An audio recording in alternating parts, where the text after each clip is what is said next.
Halo Nightfall is an action drama. It's really about people. It's about characters, including a character who's going to show up in Halo 5 Guardians. It's a story about Oni agent Locke. Locke is kind of the best of Oni, and he's been sent on a mission to a place called Cedra. He's an intelligence officer. He is well known as a manhunter, and that's actually what brings him to planet Cedra. I think we're pretty much as an elite force as you can find.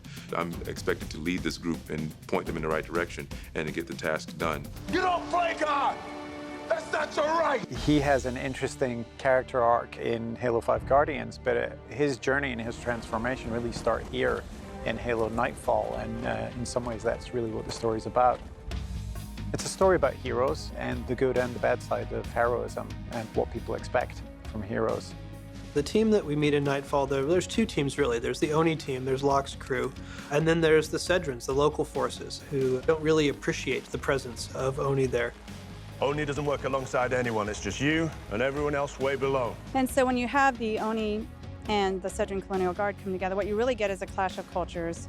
You get the Oni, who are sort of the height of military technology and prowess, and the Cedrans, who have had to fend for themselves without the benefit of UNSC support.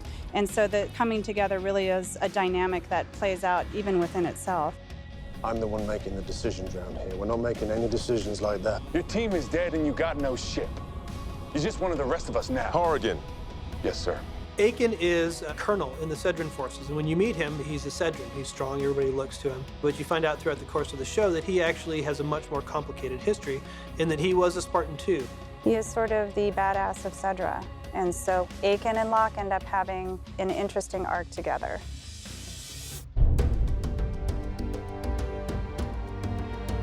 I think one of the most exciting things about Halo Nightfall for hardcore Halo fans is the main location of the action. We start off on the planet Cedra. It's an outer colony world. It's pretty interesting in itself.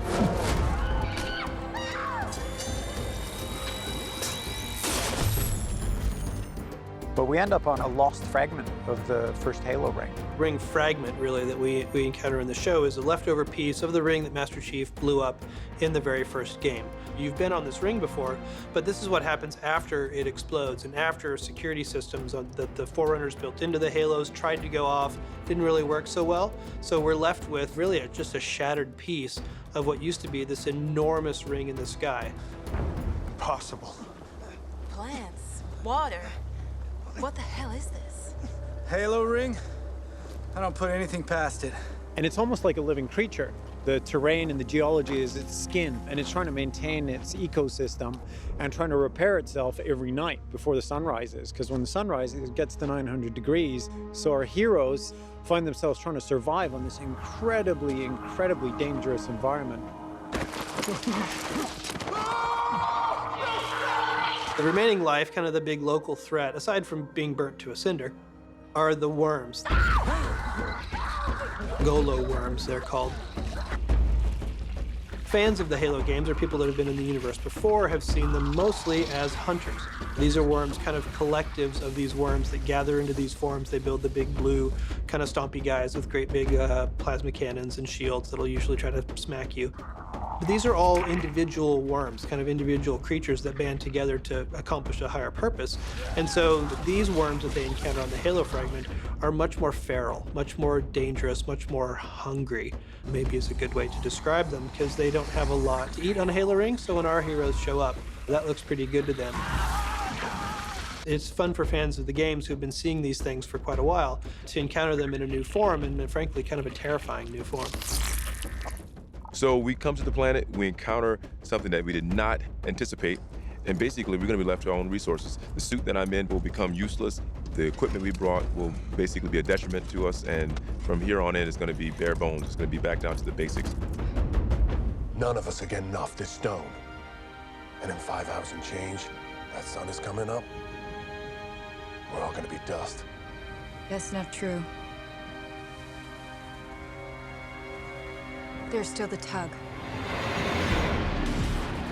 When the Condor crashes and is no longer flyable, Ramos is really the first that it kind of sinks into how dire the situation is, that no matter how successful the mission is, there's only 2 seats on the tug to get out, and he is the first that voices we need to start making some decisions here. Some of us aren't going to survive the night.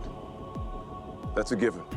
You're looking around these people who you have spent so much time with, you've had their backs, but at the end of the day, what happens when your survival instinct kicks in and you go, holy crap, I've got to survive? It's a great dramatic dilemma, isn't it? You want everyone to survive. Imagine putting yourself in that situation. You know, there are 2 seats, 5 people.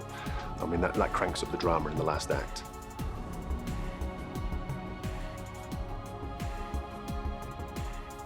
Aiken has that wonderful line at the end of the movie that says, in your life, are you going to create nothing but death, or in your death, are you going to create life? And I think that's a question that maybe every soldier has to ask himself.